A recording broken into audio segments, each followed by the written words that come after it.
Урматтуу, ассаламу алейкум.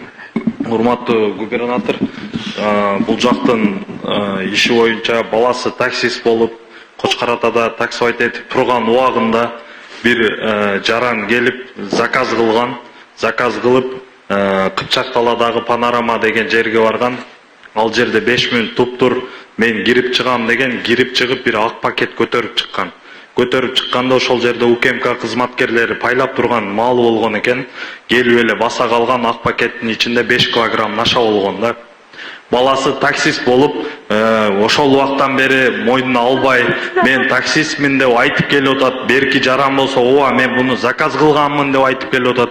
Ошого карабастан район 12 жыл срок берген, азыр областта дагы иши каралып атат. Андан тышкары ошол УКМК кызматкерлери ошол убакта бул энеден 2 миллион акча сураган. УКМК кызматкерлеричи 1,5 миллион акчаны табып алып барышканда 2 миллион жок экен деп туруп кой бербей койгон.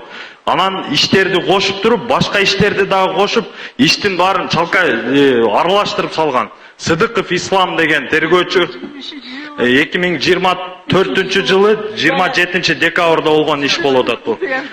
Мавлянова Улжан бул жактын фамилиясы, баласы 12 жыл срок алып отурат, Мавлянов Алмаз.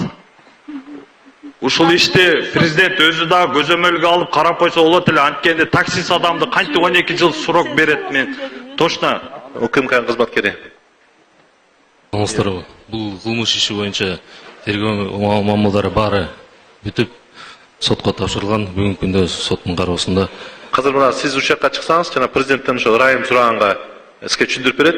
Азыр мына жалпы жонун болсо, тиги соттун ырайым түшүндүрүп берип койсун. Сиз азыр ишке чыгыңыз да, бияктан тиги ким? Сиз алып барып түшүндүрүү иштерин жүргүзүңүз. Кантип ырайым сураса болот деп.